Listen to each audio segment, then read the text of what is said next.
Father Louis Scurdy again, back with our third segment with Jerome Wagner, an activist for climate change and a very personally invested individual in respect for our climate, our Earth, Mother Earth, as we call it. Some of these stories that you've told us in the past have brought you into very precarious situations. I want to focus this segment on were some of those protests and some of those fasts that you participated in. Sure. Just to give our audience insight as to how you think and where you put yourself on the line. Okay, yeah, I'm glad to do that. Fine. So these are handcuffs, as the Washington, D.C. police use. So these come from one occasion when I think I was probably blockading doors at what we call the Federal Energy Regulatory Commission. That's an entity down... And that's your souvenir. Right. I have to have souvenirs. So this is one of my souvenirs. Absolutely. Right. So with a group called Beyond Extreme Energy, which I've been associated with for a number of years, and I continue that association, we have been focusing on the Federal Energy Regulatory Commission in Washington, D.C. on a very routine basis. So at certain times, some of us have done arrestable things like simply blockading doors, which means stopping people from getting through and disobeying the police when they tell you to desist or to go away. So that's one experience. Another experience I've had several interesting experiences with Beyond Extreme Energy. So last summer, in September, at the time when the Pope was visiting Washington, D.C., we were on, a group of us were on what was a water fast. So we denied ourselves normal sustenance, like, food, meat, bread, all that kind of thing, and we only had water for 17 or 18 days. So that was sort of interesting. I mean, we also lived together. We didn't have to cook, so that was actually a good thing. We didn't have to look for restaurants. Wow. But we lived together, in the upper room of a congregational church, which housed us. So we had that kind of a communal experience. But something that was important to me during the fast was one of the days the Pope was out processing in his automobile, and people were congregated along the avenues.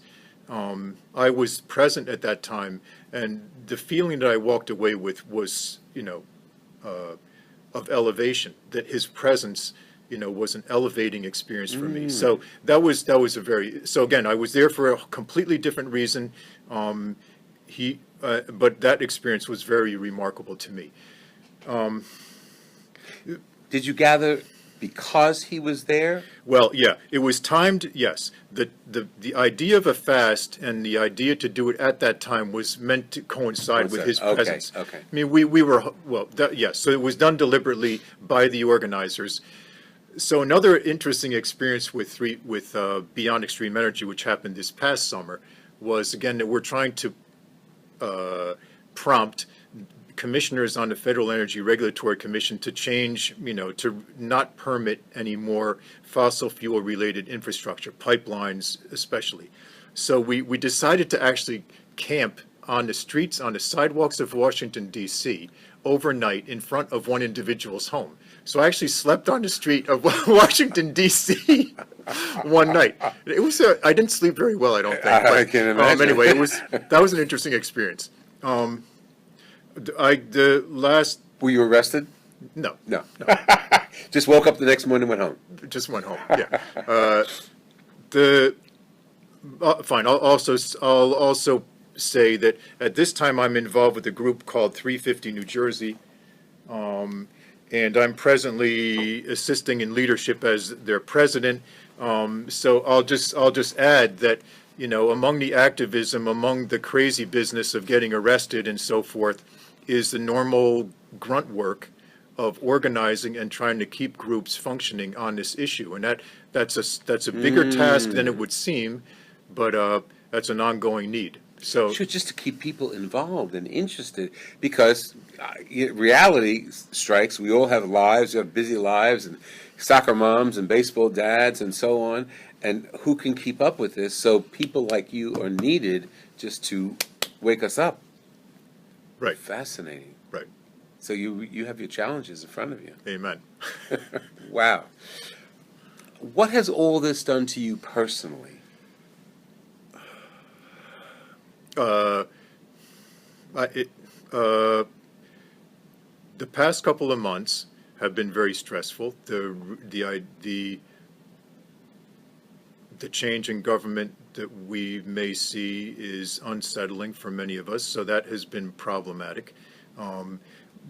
Aside from that, though, it's a growth experience. I mean, if I was doing this properly, I'd also say it was also helping deepen my spiritual life. At times, I have trouble balancing whether I should be writing an email to take care of one situation or sitting and being quiet and meditating or being contemplative, and that's a tangible struggle. Right. And I've been seeing that especially in the past couple of months.